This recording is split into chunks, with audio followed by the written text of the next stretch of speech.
আসসালামু আলাইকুম ভিউয়ার্স, কেমন আছেন? আশা করি ভালো আছেন। আলহামদুলিল্লাহ আমিও ভালো আছি।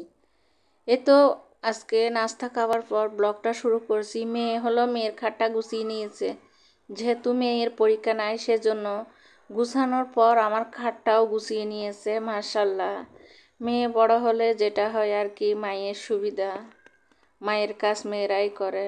তারপর আমি এখন রান্নাবান্নার কাজে চলে যাব, রান্নাবান্না করব।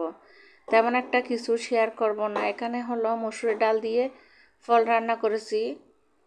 তারপর এগুলো সাথে একটা ডিমও দিয়েছি যাতে একটু স্বাদ হয়। আমার কিন্তু আবার ফল তরকারি ভালো লাগে, শসা আর কি।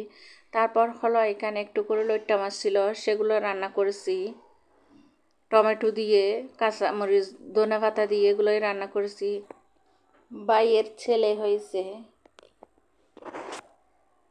আমার জন্য মিষ্টি নিয়ে আসছে। তারপর দোহা থেকে আরও কিছু নাস্তা নিয়ে আসছে, দই, তারপর জাল ফেটিস, এগুলো নিয়ে আসছে। একটু একটু করে শেয়ার করতেছি আপনাদের সাথে কি কি নিয়ে আসছে এগুলো আমার মেজো ভাই।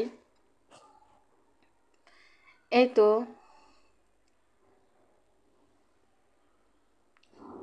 দেখতে দেখতে যদি ব্লগের কোনো অংশ ভালো লেগে থাকে তাহলে আমার পাশে থাকবেন, সঙ্গে একটা লাইক দিয়ে দিবেন, শেয়ার করে দিবেন।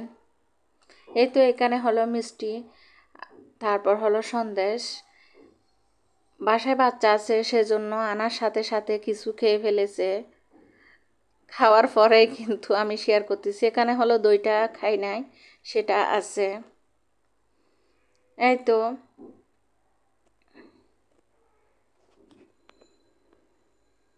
আমার মেয়ে একটু একটু শেয়ার করতেছে আপনাদের সাথে। আর আমার কিছু কাজ ছিল বাসায়, সেজন্য আমি কাজ করতেছি, পাশে ছিলাম আমি।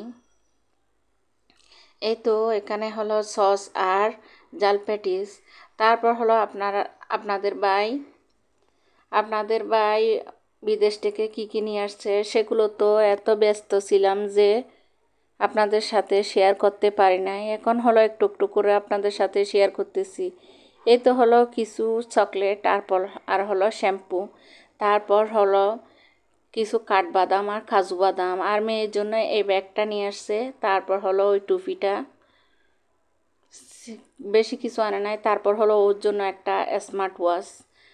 খুলে দেখি ভিতরে গড়ি নাই, ও নিয়ে আগে কোথায় জানি রাখছে, খেয়াল করি নাই। তো আজকের ব্লগটা ছিল পর্যন্ত। ভালো থাকবেন, সুস্থ থাকবেন। আল্লাহ হাফেজ।